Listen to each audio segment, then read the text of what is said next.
Now, I think one thing you can learn from post-Revolutionary War America is not to piss off your veterans. And that's a constant throughout history, a lesson to learn.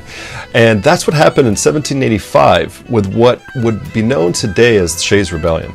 Daniel Shay, a farmer and previous captain of the Revolution, and many other farmers ganged up, retaliated against the very unfair taxes that was 4 times larger than the previous year. Now, the problem with the taxes is that those unpaid taxes ended up these farmers and veterans having their lands foreclosed. Now, that's led to an uprising in Western Massachusetts and having to have a central government to respond. The problem is the central government wasn't strong enough. The Articles of Confederation did not meet the standards and the needs needed to, 1, suppress a rebellion, 2, to have checks and balances to not exploit the veterans and the farmers of this land merely for getting the most taxes needed to repay the debts.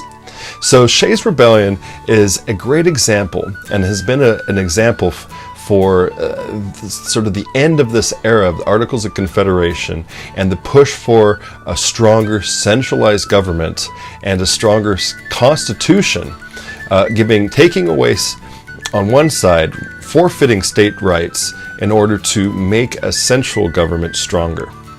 Now, also, what I wanted this part to do, what you're going to be looking at, is a very short excerpt on one of the people that have been lost in history, more of the silenced voices that we've been looking at, who's part of Shay's Rebellion. One of these Shayites, the leaders, one of the farmers that were losing or ready to lose everything if they did not act.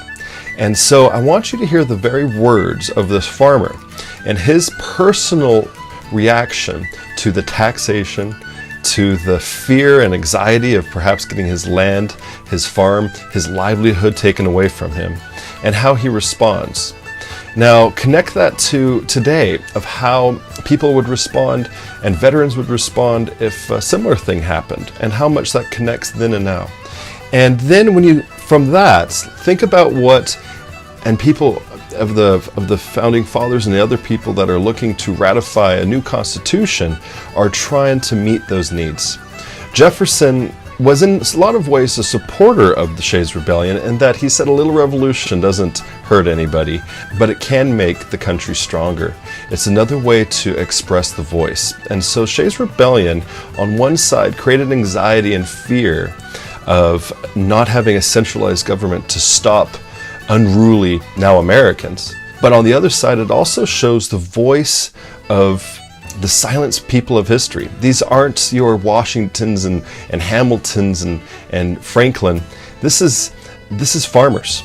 And these farmers changing the course of history through their actions.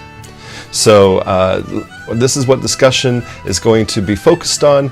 It's a small excerpt, but I want you to explore how this voice of a farmer then can connect to and show us something of the American foundation and America as we know it today.